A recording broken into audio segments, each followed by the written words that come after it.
안녕하세요. 포항 갈매기입니다. 오늘도 빠르게 정리해드리는 오늘의 미국 증시 현황 및 요약입니다. 첫째, 오늘의 미국 3대 지수 및 글로벌 증시 현황 요약. 미국 증시는 혼조세로 마감했습니다. 다우존스는 소폭 상승했지만 나스닥은 관세 불확실성에 밀렸고 S&P 500은 골드만삭스의 전망 하향에 영향을 받았죠.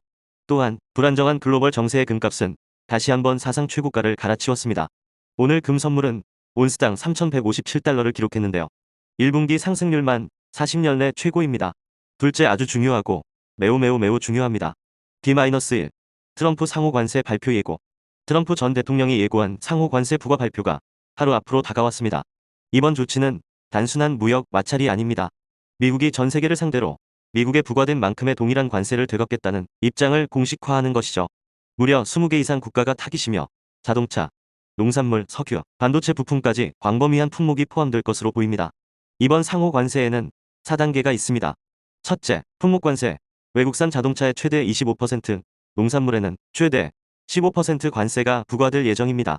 둘째, 국가관세. 캐나다와 멕시코는 유예 중이던 관세가 재부과될 가능성이 높고, 셋째, 2차 관세. 베네수엘라산 석유와 가스 수입에 대해 25% 관세가 즉시 발효될 수 있습니다. 넷째, 러시아 휴전 거부 시 추가 조치. 트럼프는 러시아가 휴전에 협조하지 않을 경우 러시아산 원유에 별도 관세를 추가 부과하겠다고 밝혔습니다.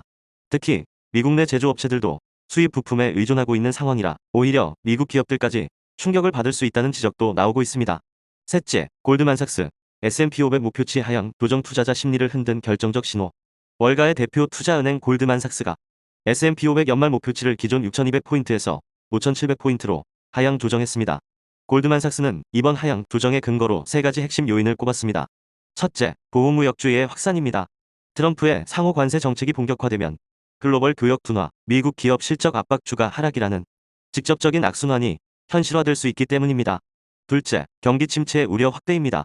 골드만삭스는 미국 경기 침체 가능성을 기존 20%에서 35%까지 상향 조정했습니다. 이는 소비와 고용, 기업 투자 전반에 악영향을 줄 수 있다는 뜻이죠. 셋째, 금리 인하 시점과 강도에 대한 불확실성입니다. 골드만삭스는 연준이 2025년 안에 기준금리를 3차례 인하할 것으로 전망하고 있습니다. 하지만 이 인하가 성장 부양이 아닌 경기 방어용일 경우 시장은 오히려 불안 심리를 확대할 가능성이 높다는 거죠. 이뿐만이 아닙니다. 다른 투자 기관들의 시각도 다소 비관적으로 바뀌고 있습니다. 비카 리서치는 올해 S&P 500이 4,200까지 하락할 수 있다고 보고 있고, 도이치뱅크는 최악의 경우 5,250선까지 밀릴 수 있다는 경고를 내놨습니다. RBC도 기존 목표치를 6,600에서 6,200으로 하향 조정했죠. 즉, 골드만삭스의 조정은 시장 전체의 방향성을 상징하는 시그널일 수 있습니다.